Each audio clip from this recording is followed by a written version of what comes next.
My colleagues from Cornwall have made a good case that the far southwest doesn't get our fair share, and they are right to do so because we do not. We do not under the last 9 years of government, and we risk getting an even worse deal if we don't get post-Brexit funding right. And I really worry that we're getting it wrong as a political parliament at the moment, and the government is getting it wrong in terms of their lack of planning for no deal in relation to what replaces the EU funding for our region. Whatever your view on the European Union, whether you voted remain or leave in the South West, there's no doubt that the EU funded us fairly, and Westminster continues to fund us at below average levels. That's despite Cornwall being one of the poorest counties in the entire country. That's despite Plymouth having huge levels of deprivation and below average spend across it. When we get lumped together, Ms Madonna, as part of the South, it annoys me because in Plymouth and in Cornwall we have some of the poorest communities in our entire country, and our peripherality has made it harder, something not recognised by Westminster in the funding formulas, but recognised by the European Union in the way that it distributed its funding. And you only need to look at the town's funding to see that in action. Out of £1 billion funds, only 30 million for the entire South West region.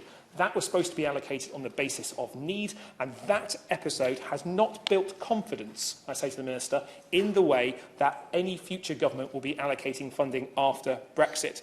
The rationale for funding us based on a clear distinction that wherever you live, in Plymouth, Devon, Cornwall, anywhere else in the country, you should be funded fairly, given the same opportunities as anywhere else, is really important, and underlying that must happen. But I really worry that with the risk of a no deal on the 31st of October, the new system is not in place. People do not know what's going to happen to the funding streams they currently enjoy. They do not know what forms they'll have to fill in, what deadlines they'll have to do it, what happens to existing funded programmes, what will happen in terms of it. And I really worry that that is causing real concern about this. I remember when the member for Uxbridge, the Tory leadership contender, started the referendum campaign in Cornwall, I believe in the member for Truro and Falmouth constituency, grasping a pasty. He called it the pasty of independence, I think, at the time. We know now that the geographical indicators that protects Cornish pasties might not be there with a no-deal Brexit. In fact, it looks like it probably won't.